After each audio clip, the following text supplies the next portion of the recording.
Welcome to the Global Archive, a vast storage structure located 800 kilometers north of Norway.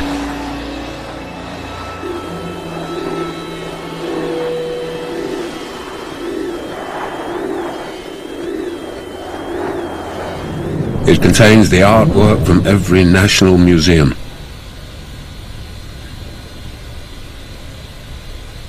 There are pickled animals stacked up 2 by 2. Every film, every book, every scientific report, all stored on banks of servers.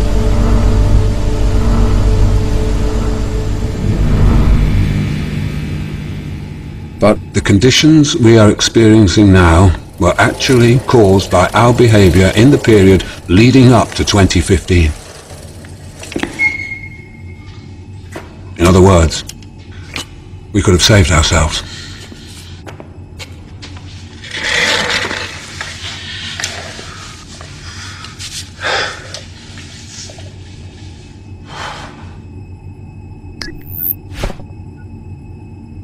We could have saved ourselves, but we didn't. It's amazing. What state of mind were we in to face extinction and simply shrug it off? Search visible impacts of climate change leading up to 2010. 101 degrees Fahrenheit. It's the hottest day ever recorded. 700 people are now feared dead after the strongest ever recorded day's rainfall in India's history. Now it's official, the past year has been the driest in Melbourne's history. The desert is advancing at the phenomenal rate of 3 miles every year. Dozens of Antarctic ice shelves collapsing faster than anyone predicted. 18 countries are underwater and 1.5 million people are affected.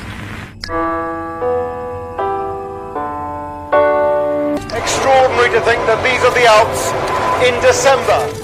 Here in Chamonix, as across the Alps, there is a dramatic lack of snow and exceptionally warm temperatures. It is a glimpse into the future. More than half the ski resorts in Europe could shut down in the next 50 years because of global warming. So we won't be able to go skiing. Big deal. But the thing is, it's not that, is it? That's the whole point. The fact that you can't go skiing anymore, or, you know, the glaciers are melting, is not really the point. The point is that that's a signal that basically the Earth is destabilising, and all the norms that have allowed life to exist as it has done are changing. List: climate change, major events up to the present day.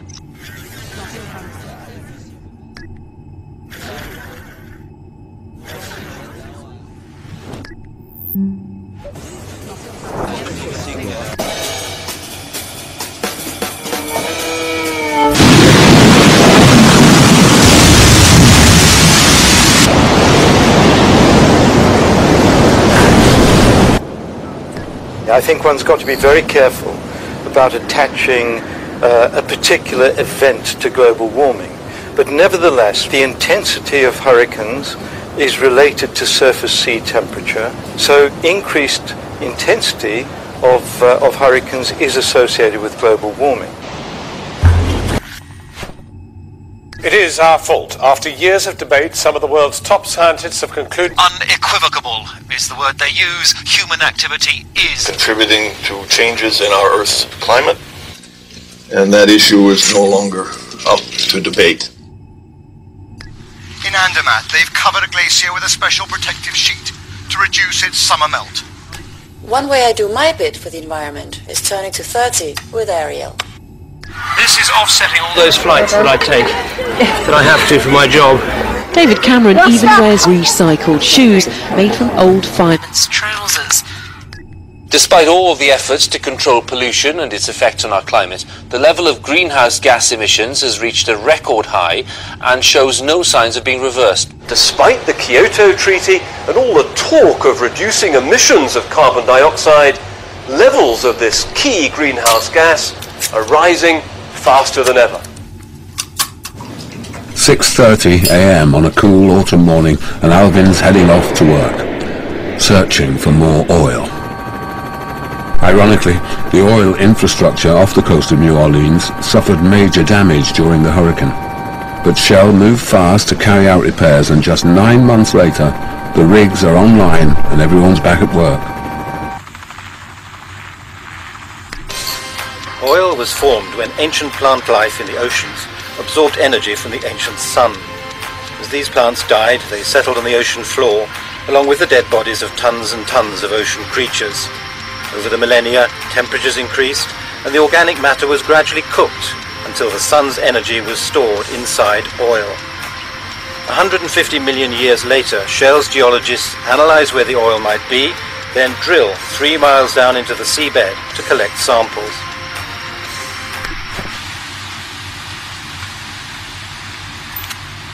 Here you go, Al. Get your stuff.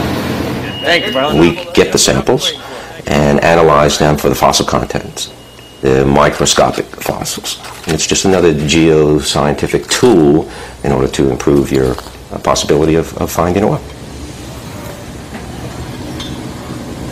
In my opinion, probably arrogantly so, but it's pretty high calling actually to try to do that, to try to figure out or maybe take apart time itself. Go back a few thousand years, and the energy available to grow our crops or feed animals was limited by the daily sunlight falling on the earth. But now we use The energy equivalent to hundreds of years of sunlight every single year. Every part of modern life is now literally made of oil, from CDs and plastic bags to medicine and computers, from clothes and carpets to cosmetics and cell phones. It's truly a wonderful and necessary substance. Then there's our food. Each calorie we eat uses nearly 100 oil calories to produce, package, refrigerate, transport. And fossil fuel-produced fertilizers now feed a couple billion or so people who could not otherwise be sustained. It would be prudent for humanity to carefully use the remaining oil to build a new society run without it. Instead, we're burning up tens of millions of barrels every day. So it will be gone. It will run out, leaving pretty much none for future generations. Even though we in the oil industry are working our asses off looking for and finding this magical substance. All right, guys, push it back! And then you see it, and you smell it, and it's greasy and ugly and smells so much like money. It's just beautiful, 13 billion pounds in 2005. That's £1.5 million an hour. 400 pounds a second. And a hefty chunk of those profits came from here, Nigeria, where most of the population lives on less than $1 a day. This is the water we drink. There's a lot of frog inside, toads, any germs you can find inside here. With the help of a microscope, you can see the disease we have inside. And we thought that if we introduce Shell into this community, that will change all this water, but it still remains the same.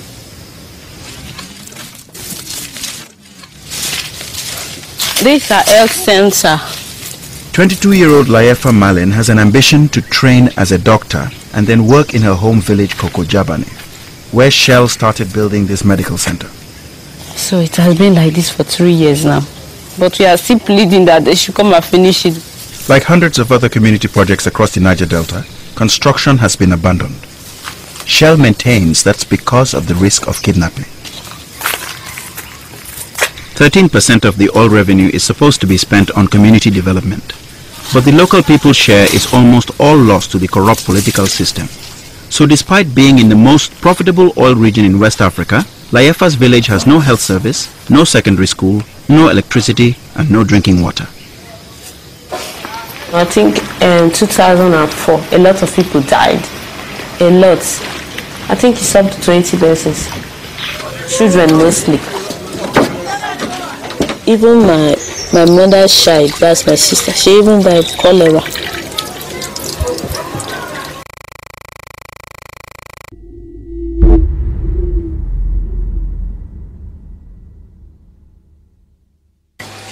I think the death of my sister motivated me a lot to become a good medical doctor, not just a doctor, a good one. The water is what gave me the typhoid fever. It took a lot of money to become a medical student. I need to pay for my accommodation and other things, and I'm going to put on nice clothes. That means I will start the fishing from this year to maybe 4 years time. Put your paddle that way. This way. Then, yes, like, no.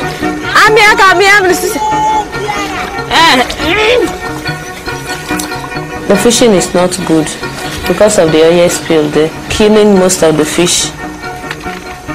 And we don't even have big fish again, just small ones. Oh yeah, what bag would I Can it dip Sometimes the oil will be all over the fish. So you have to wash the fish, maybe with omo.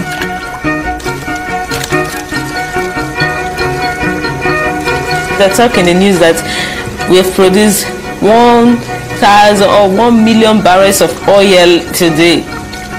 But instead of we being rich, we are getting more poor. Layefa is describing a phenomenon known as the resource curse. Paradoxically, finding oil usually increases a country's poverty, as the oil wealth is concentrated in the hands of a few, so the agriculture, education and health system of the country become neglected and often collapse. The local people's health problems are compounded by gas flares burning night and day throughout the Niger Delta. Asthma, bronchitis, skin diseases and cancer have all been linked. That gas is found alongside oil, but as it's dangerous to transport, it can't easily be sold to overseas markets. It could be used for cooking and heating within Nigeria, but building the infrastructure is expensive, so the oil companies just burn it off. The flares emit about 70 million tons of carbon dioxide every year, more than the annual emissions from 10 million British homes. Because they have money and they are strong companies, they just do whatever they like. Why are American cities designed so it's almost impossible not to have a car? Why were 100 railways in cities like New York, Philadelphia, and Los Angeles bought up and then deliberately destroyed? Why did the electric car get scrapped? Why were we, along with Australia, the only two countries not to sign the original Kyoto Climate Treaty? Why was an oil company lobbyist allowed to change official government reports on global warming? Why was the same PR firm employed by the tobacco industry to persuade the public that smoking is healthy, then employed by the oil industry to convince us there was still doubt about climate change?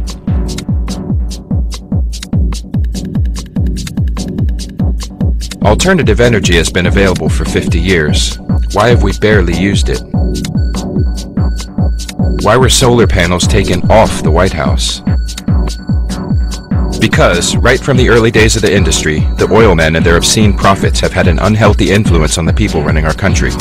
And now, they are the people running our country. And they're providing the cash, too. Oil business isn't just in bed with the government, it is the government.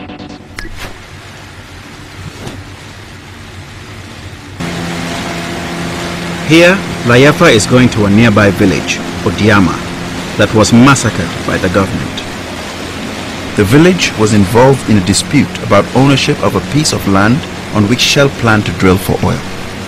The government claimed that the village was harboring terrorists and, when they sent the military in to find those terrorists, the villagers opened fire on the soldiers. Layefa has gone to hear the villagers' side of the story from Omiaka Weked. 14 speedboats was coming, filled with military men. Then we saw 4 gunboats. The next thing we hear, boom, house is burning. So we said, hey, let's run. The whole island is shaking. There was a building here. They come and burned it down. So the one that managed to escape ran down into the forest, and most of, even 2 kids we had died here. 2 kids. So you stayed? I stayed 2 weeks in this forest. Yes. No food. No food. You didn't taste anything. Plucking leaves. But right in the bush, you can imagine what will happen to water there. We drank those water, and so many children died. By then I was pregnant. So when I delivered this baby, because of the dirty water we drank, And when I gave back to him, he was stolen and vomiting. Then I lose him.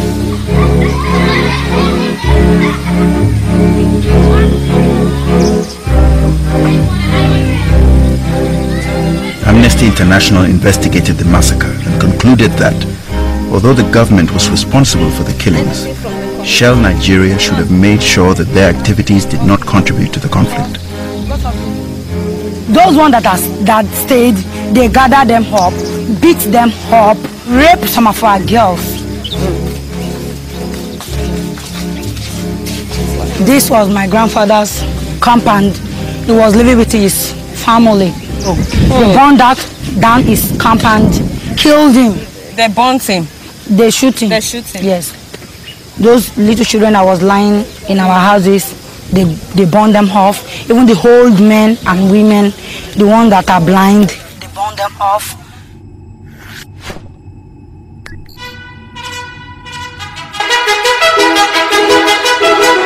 Human history is littered with the corpses of people who had stuff worth stealing. Animals. Water.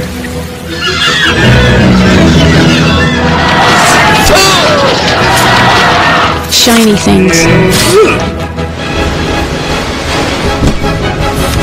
Fertile land.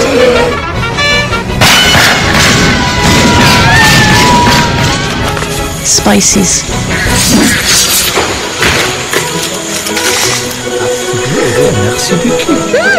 Nutmeg slice. Tea?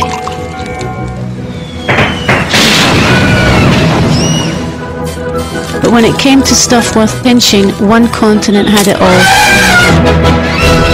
Ivory, copper, cotton, rubber, wood, tin, gold, diamonds, and people. As cheap energy, slaves were unbeatable, until a less troublesome energy source was discovered and a new era began. Human numbers increased 5 times over, and with each person wanting more and more stuff, oil became the resource worth fighting for all around the world.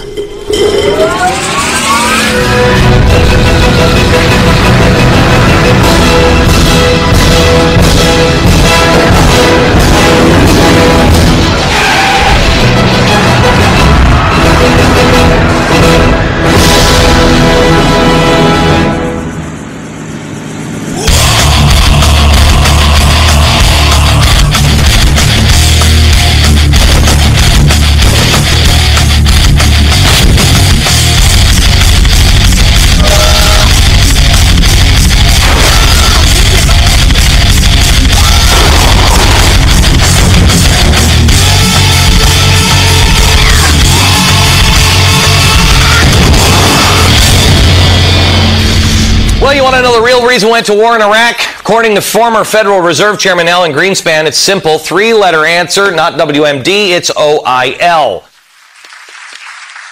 I am saddened that it's politically inconvenient to acknowledge what everyone knows, that the Iraq war is largely about oil. You might read the ex-chairman of Shell that said over the weekend that oil could hit over $150 a barrel as world production begins to peak. Not really good news for a country whose entire economy, not to mention its entire way of life, is based on cheap oil.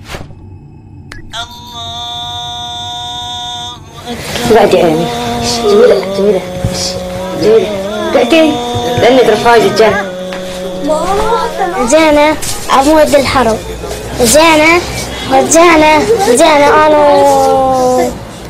الحجية جينا رجعنا بعدين جينا كنا عائلتنا ورجعونا بعدين جينا أنا ونورة وعدنان وطلبانا ورحنا يعني وجينا بعدين أجرنا لنا بيت.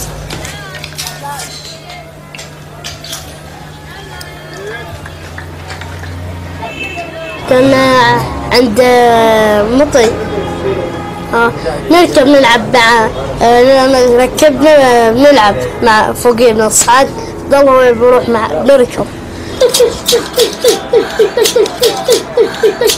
بس من طبة أمريكا يعني ما بنصدق عن من طبة أمريكا بالليل احنا هربنا بخاف من عكس زي كتير قمشته والله جينا الصبح لقينا مقتول.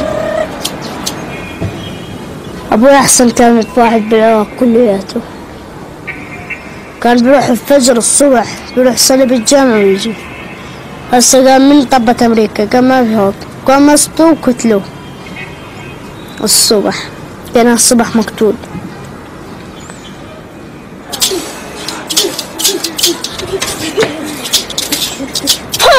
أتمنى يعني أبوي من مات قتلوه، يعني ما بصدق أنا مكتله.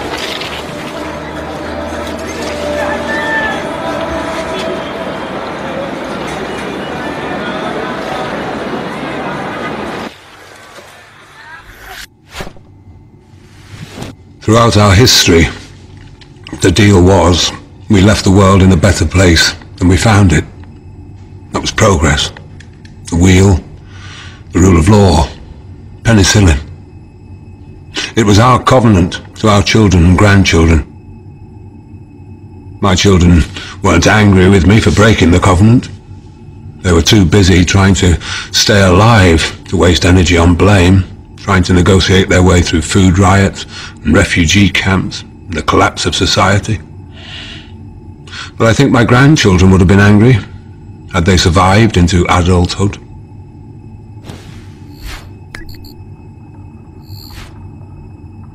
Aujourd'hui, il fait jour, il fait il y a le soleil. On n'a pas besoin de la lumière. Et ça, nos parents savaient nous le dire, nous. Mais je crois que nous, on n'a pas su le dire à nos enfants.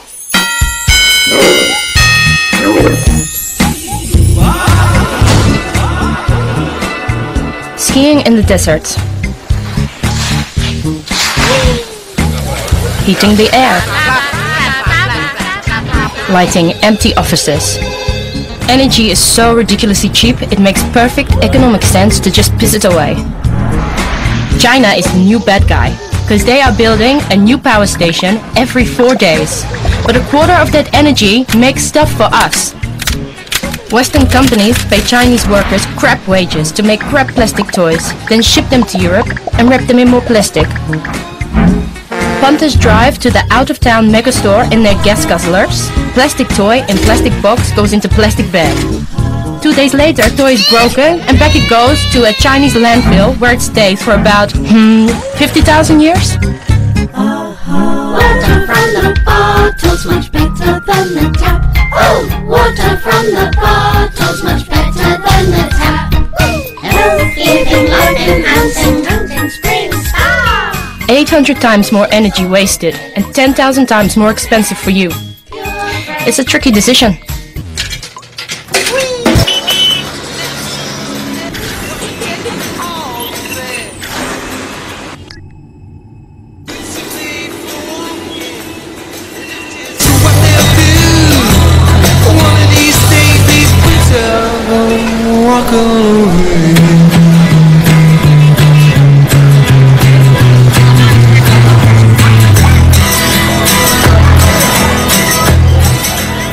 أخوي مالك أكبر مني، صار قطوف.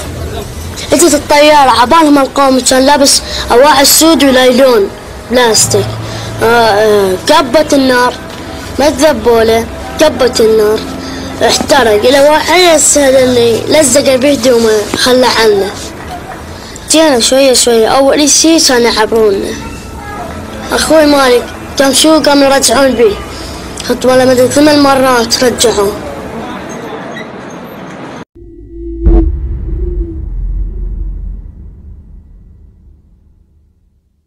هاي جزيرة انتصلوا 00795.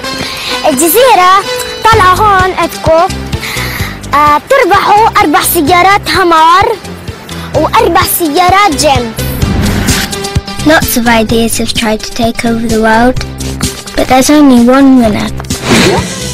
3,000 adverts bombard us every day, telling us we'll be happier, more attractive and with better skin if only we buy their product. Together, they create within us an insatiable desire to buy more and more stuff. Americans have been advertised at longest, and they now each consume twice as much energy as a European, 9 times more than a Chinese person, 15 times more than an Indian, and 50 times more than someone from Kenya. If all 6.5 billion people here on Earth consume like Europeans or Japanese, we'd need 2 more planets worth of resources. If everyone consumed like Americans, Australians and Canadians, we'd need another 4. And in 2040 or so, when there's about 9 billion of us, we'll need 2 more again. Capitalism's only goal is ever-expanding growth. But ever-expanding growth on just the one not-expanding planet is impossible. The current economic system is disastrous, not just for the planet, but for most people too. 400 years of capitalism has allowed the richest 1% to take 40% for themselves, even just 1% for the poorest half. But anyone wanting to live differently is thwarted at every turn. With profit the only measuring stick, destroying the planet is written into the system, and runaway climate change is a not very surprising result.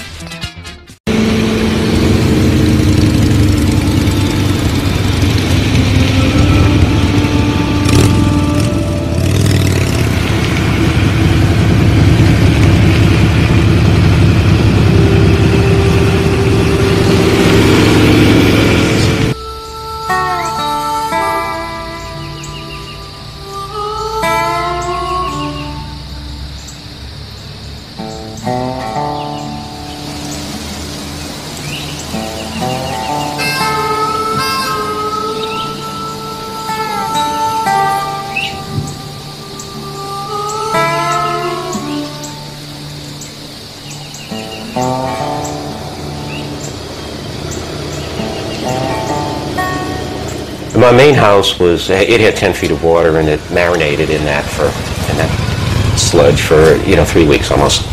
So the current state of my house, it has been demolished. It's a flat piece of property waiting for another house to go on that. I lost everything. Everything that I owned.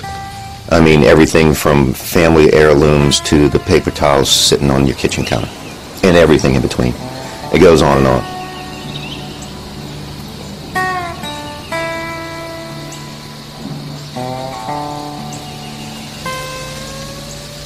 Two beautiful, beautiful oak trees I did not lose.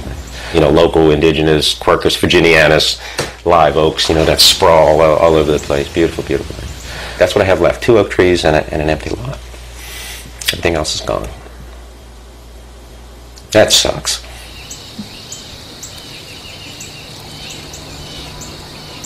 Losing everything you have, it's so overwhelming. And the grief that comes with that is just, it's profound.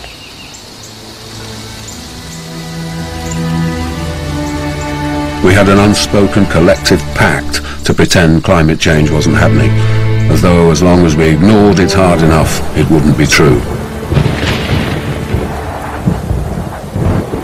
Not absolutely everyone. A few were shouting fire.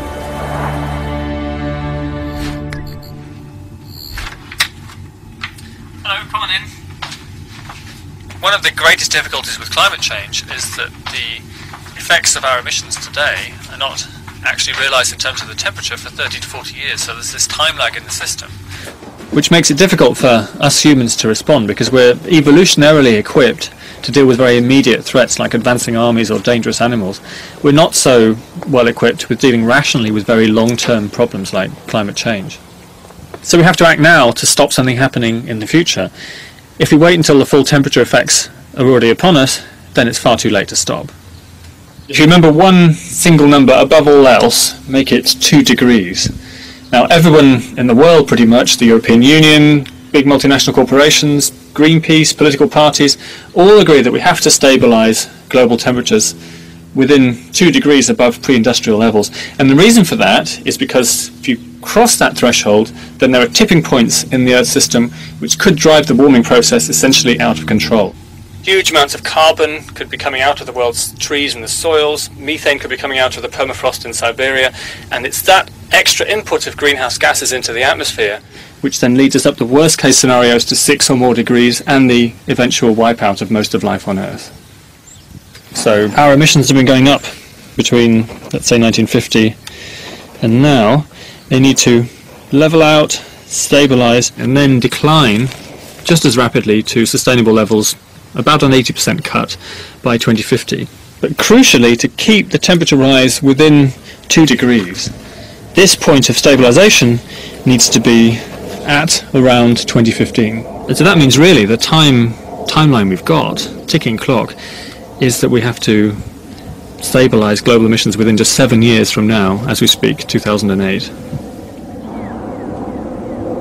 And the scale of this task to achieve a transformation to a low-carbon economy for the entirety of human civilization is obviously, it's a huge, monumental task, probably the greatest that humanity's ever faced.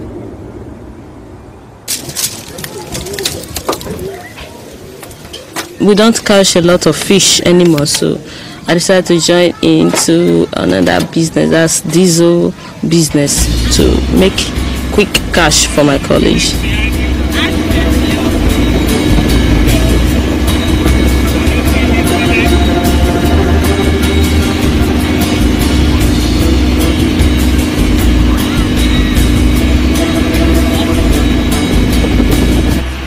Right now, because of the fuel scarcity, most of the filling stations have all shut down, just closed because there's nothing to sell. So people get from the black market. I buy diesel every Thursday. I sell them to one Mrs. Rebecca. She sells it to her customers. I don't really know. I don't want to know about them, but I know she sells them to her customers. It is stressful, but it has a larger profit than selling the fish.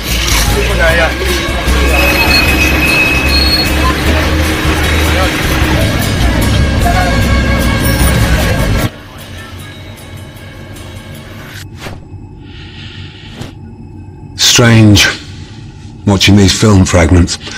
It's like looking through binoculars, observing people on a far-off beach, running around in circles, fixated on the small area of sand under their feet as a tsunami races towards the shore.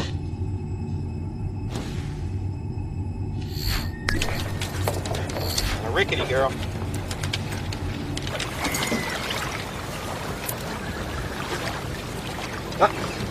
Here's Alvin. He's just taken early retirement after 30 years on an oil industry salary and is planning to spend his later years outside enjoying nature.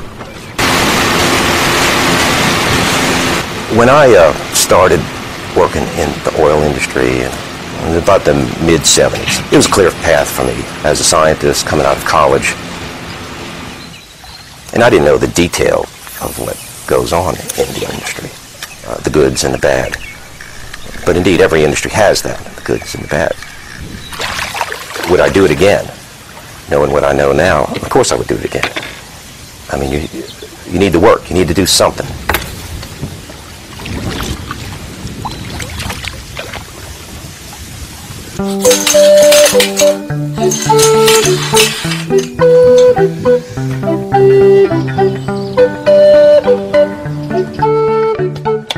Message 1. The airfield wind farm goes ahead. Let's see the going to sabotage it. It will be destroyed. It will not provide electricity into the grid. Okay? Direct action will prevent it. Okay? So that's the end of that, isn't it?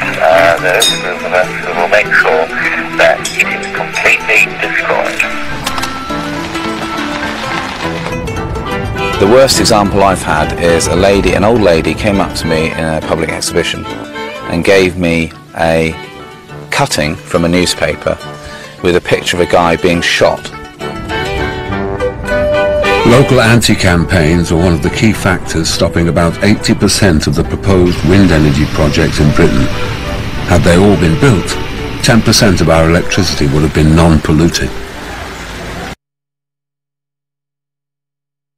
Governments will only go as far as the population demands, and that means mass protest on an unprecedented scale.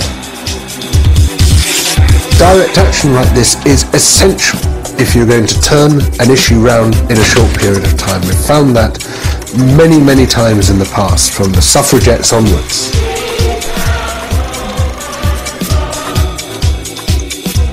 the very fact that the crisis is taking place within our generation, and it's happening right now, means that we are tremendously powerful people.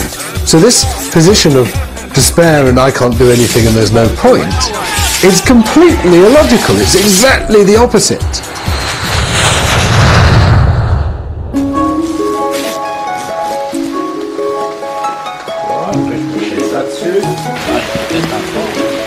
À un moment, ils ont pensé aussi doubler le tunnel. Donc à ce moment-là, les chamoniards se sont enfin réveillés. Donc il y a une association de dire non aux camions, donc et moins de transport inutile.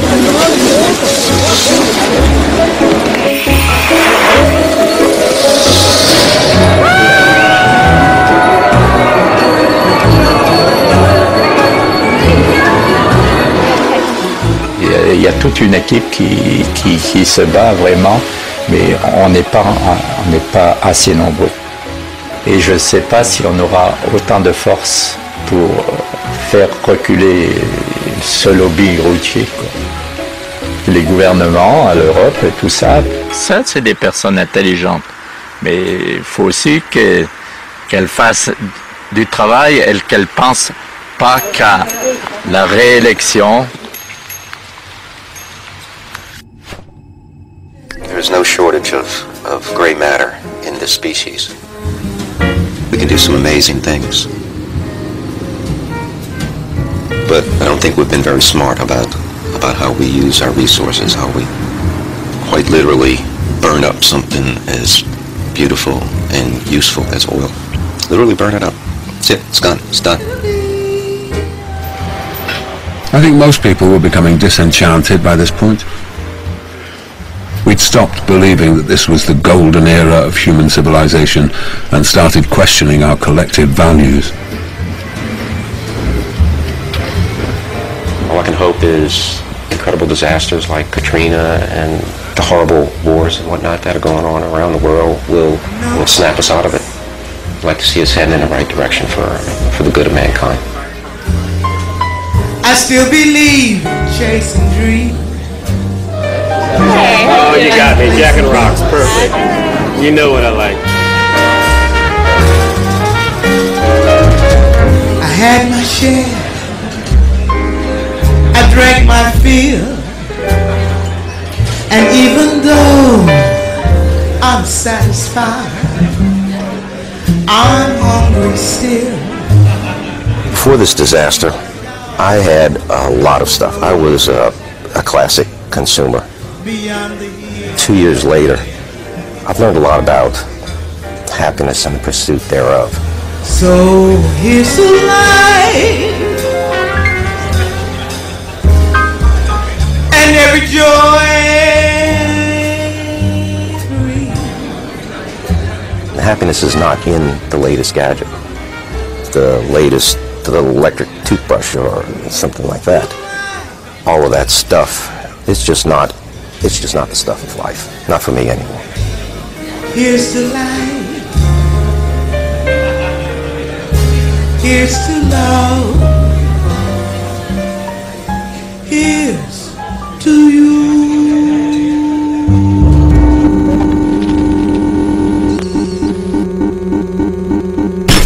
Come on, stupid dumb shit.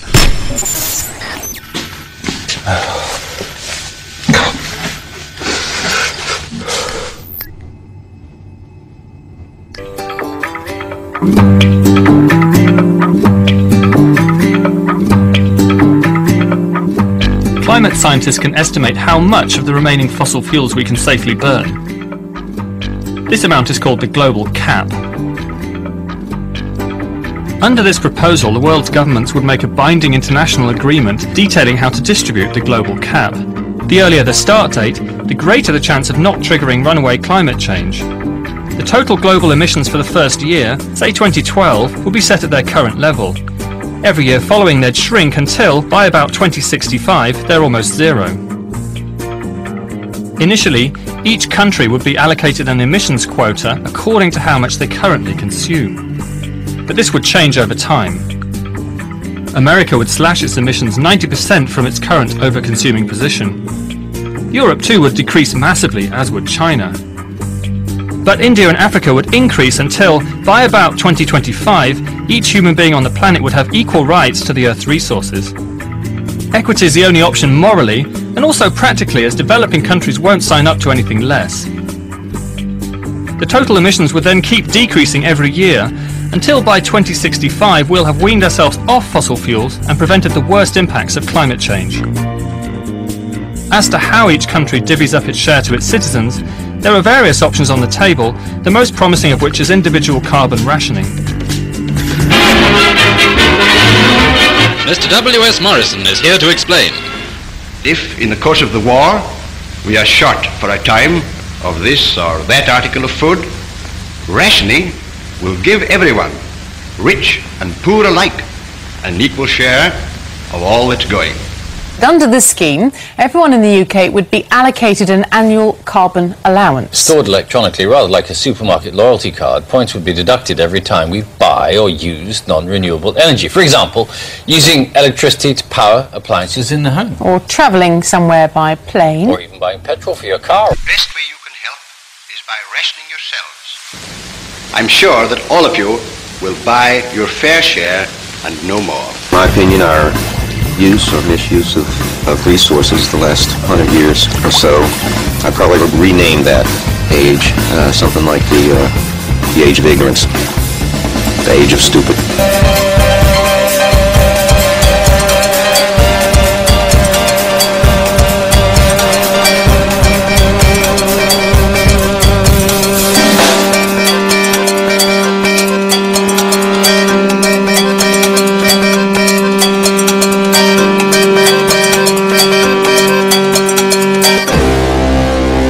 Je pense que toutes les personnes à l'avenir, ils nous feront aussi peut-être le reproche de ne pas avoir pensé à préserver toute cette nature. On a su en profiter, mais on n'a pas su préserver.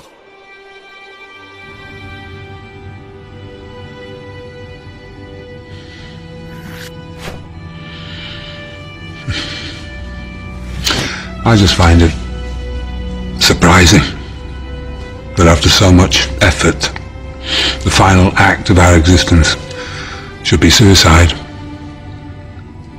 So why did I build this archive? It's a cautionary tale. Not for us. Too late for us. But for, well, for whoever, whatever, eventually finds this recording.